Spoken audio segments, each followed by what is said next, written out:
এই চেয়ারটাও তার, আর এই ব্যবসাটাও তার। এই হচ্ছে আমাদের মাফিয়া কিং এর আসল মালিক, আমাদের টাইগার। এই সত্যিকারের টাইগার, বাপ রে! এমন বিপজ্জনক ডন কেন অভিনবর সামনে হাঁটু গেড়ে বসেছিল?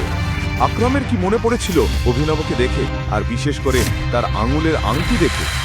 এখন অভিনব আর টাইগারের গল্প কোন নতুন মোড়ে নিতে চলেছে? আকরামকে নিজের পায়ের কাছে নতজানু হতে দেখে অভিনবর মনে এলো যেন তার গোপন রহস্য অনন্যার সামনে ফাঁস হয়ে যায়।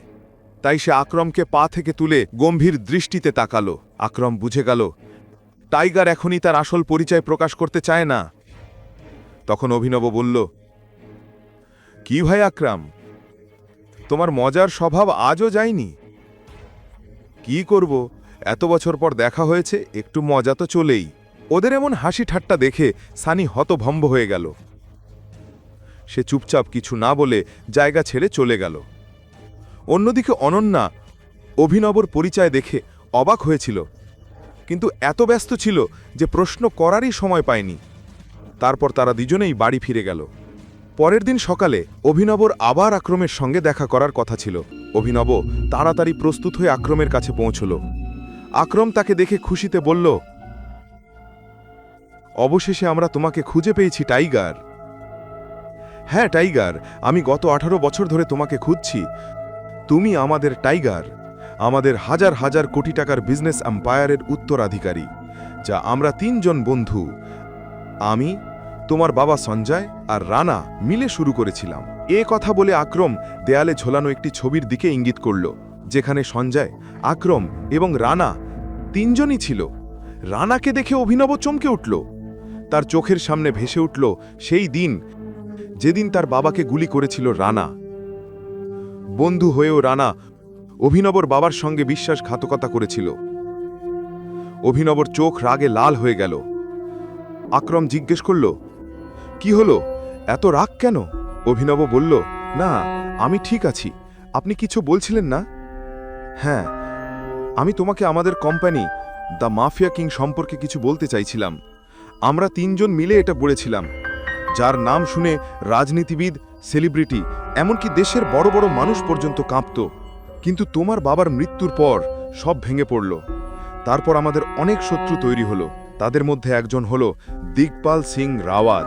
সে বহু বছর ধরে তোমাকে খুঁজছে। সে তোমাকে মেরে আমাদের নাম মুছে ফেলতে চায়। এখন মাফিয়া কিংয়ের কাজ সামলাচ্ছে রানার ছেলে মন্টি। কিন্তু আজ থেকে কিছু সিদ্ধান্ত তোমার হাতে থাকবে টাইগার। তোমার বাবার কাজ এখন তোমাকেই এগিয়ে নিয়ে যেতে হবে। এ কথা শুনে অভিনব হতবাক হয়ে গেল।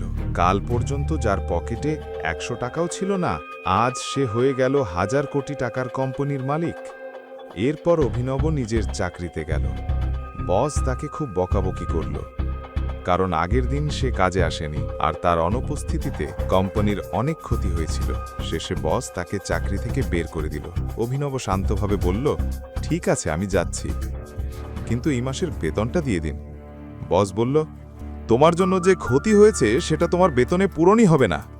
তোমার ভাগ্য ভালো আমি তোর উপর পুলিশ ডাকিনি, এখন এখান থেকে বের হয়ে যা। অভিনব বলল, আমি পুরো মাস কাজ করেছি, একদিন না আসায় 25,000 টাকার ক্ষতি হলো, তবু আমি বেতন না পাওয়া পর্যন্ত এখান থেকে যাব না। বস হেসে বলল, ভালো, ঠিক আছে, এখনই দিচ্ছি তোর বেতন। সে ডেস্কে রাখা ঘন্টা বাজালো।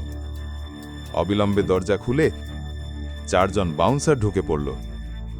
বস বলল, ওকে তুলে বাইরে ছুঁড়ে ফেলে দাও তো। বাউন্সাররা ঝাঁপিয়ে পড়ল, কিন্তু অভিনব তাদের সবাইকে এক এক করে মাটিতে ফেলে দিল। মুহূর্তেই ঘরে সবাই অচল। বস অবাক হয়ে গেল।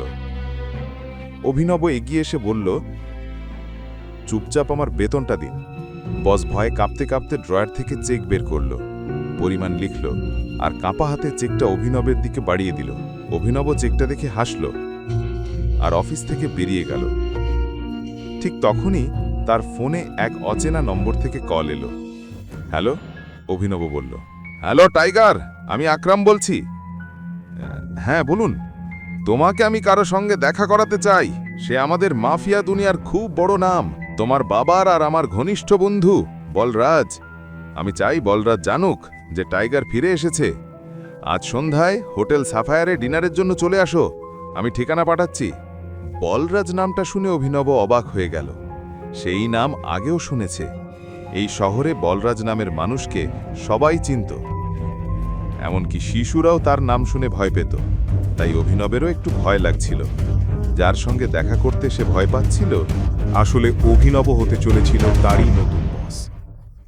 এখনই পকেট এফএম অ্যাপ্লিকেশন ডাউনলোড করুন, লিংক বর্ণনায় দেওয়া আছে।